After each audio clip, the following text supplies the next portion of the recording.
Gwase dane kan kor kan na to kan nasir tega jom mashallah da ngwane Nuer me shol kan kum self ke me yadi no ne de unify force de je deploy re wi kan nasir gwase ma kan kana goro no ba je deployedelyanga jo mani kan kon wen yam ko gore jan ba ma tot ba la chan je ling kadamane kon te je ko ter kan nasir gwate dane cha ko go de kan de kor an liang na je kan ala self ke je ne so Sudan daga ne de je cha de yina garon kan de je kwala la de wona ne unify for da no wi mo go ba nga yo da mal de no na agwele ki cha ka de no ne ri chale bishop cha abucho mi je mal me de to Sudan en ya ko no de yo al mu shere go bi Nuer ne ka ayu bi Nuer ne ka swa jang ne ka ayu bi Nuer bi jang ne ka aji mu shere no na da je tera mal tela mal ka kwar un wala tel bakire mal dak ce sha bo ga ka kan ko to kana nan yi ande la ne mo na ga to go ba na lu ala gwa lu na ne mi dung lo kana ke mi ye wu ya ma cha da sabi ga de ke sabi ga ce yi lu ba jong ye wona ne an ci lo da te yi ya nga kwan ala ko ba jog da be ja pol to nu ya ka ma kan ka kwar wo da ko na Gwase dan me kan kor kan na to ngane Nuer bom chikarwach me chikarwach kan la do onena self ke me yadit me ram nong mal la thok jan dere deini ten chalga unify force dere kan ngre which can answer that was the demand kan wenne ngandi la ngane which ten kon no de mal dere ten Raja me ladaje gwase dan me kan kor kana to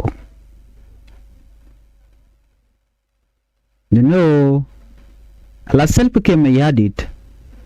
me ci kor me to ko shaling chabok ke boga na gare nal chimen shaling angu mi to me ci kirche guje no ko gwado mi la je no SPLA ayo control area territory dung SPLA ayo Jagorjano instead of Dongda no unify for the chalat, Kota Midante, Nuer Chirajano, can work to Nasa, we can imagine will take a unified force. With the 10 Unified force main ideal, Kojan Chaladno, Canadiale Conte Chanang Deni, SPLIO, Deni Bonton Cokian, check a sour shelling, check a Bondiala Cokian, which are at Guaskel. Then they should deploy Gunadial. Catch a training in Chatuguni or a child deployment by Chato. May Chagujan then a more direct work. And instead this self came yard dealing him and like community. He said if I came yard response. Cheulun, Utta de Chaquan, Laran disarmament, Laqua disarmament. Cover made Bako Kef can answer. And instead of don't there no unify for the chalat. Ke me cha teach to respond jan ko ba gwelek militia tila de ni tat ka ba bishop militia tila de ni jan tinti ga balit to gorjeno ba kan non nasir e kan to contribute maj bikan ga backup kace jan dana latka la no unify force abi mit ben mite ga mal bana shi we kamal so cancel bi me edit kan ja gorno te tongnu to jangana ko ba disamen ba je carried out Mechi kurma mechi tuok. Chikondi al mechi or Latin chikonen. Chawi yara do chaje kaf. Kachi kurma cha didalong. Chengwana kon chekanak. Keiro ne. Che dine asas pidia chekanak amena Korean ke general len. Re kurma chikondi alanen. Mechi tuok gene. Self came yadi to respond. Che Dakamachar Chajayan. Kakuri dani chitok. Here, Mumakan, Dakamachar can and one worker can control. One woman yam, Mantikan can contagion in ego congias fele can canala. Lat canodi, Kobe Malveritina, non in a unified force, Danish Shamat. Ediman metek ba ngare nyoko be kondi ale lin ko gaw bana mandale rodo bana jangach gori jer be nyoko ngare nyoko gen ko gwa bu kon trus ban jeling todien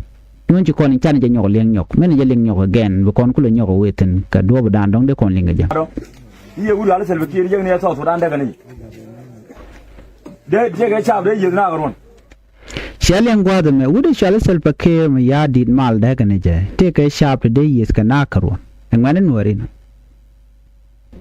ko kur cha tuong ne ga 2024 me ku kan le shodo no kir anong de chale unified force. How come can yarit kan jelistan why kan de kwa la de wona ne unified force da no wi mo go ba nga yo da mal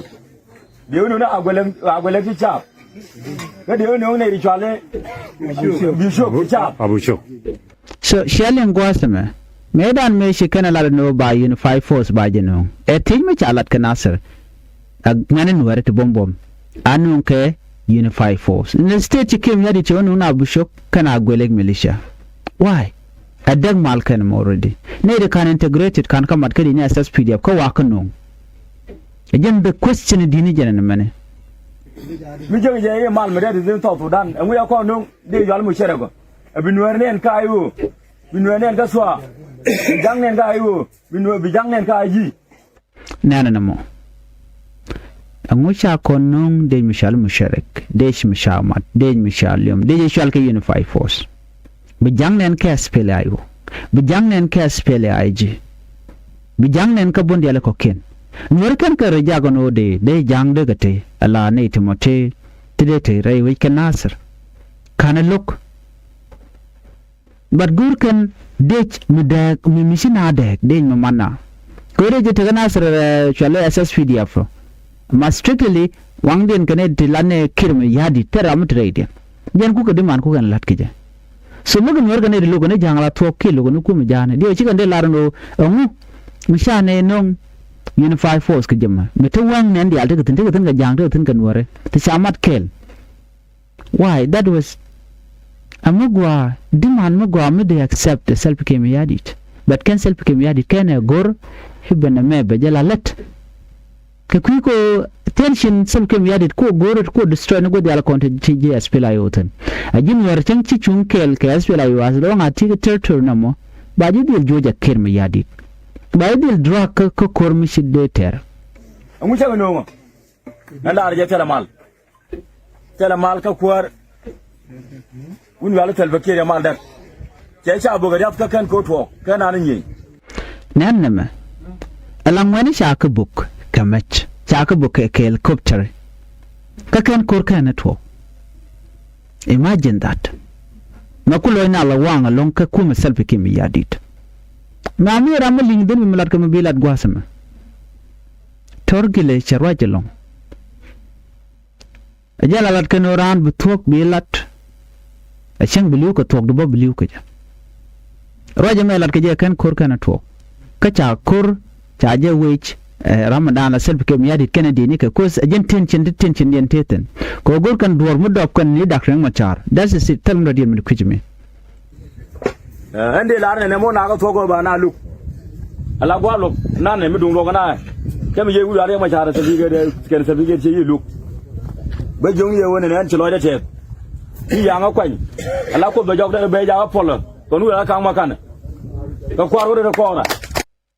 So she can't be yelling right now. That is correct. Mitene de loka de dagma cha de luka nga kana self ke miyadit mi gor ka malato.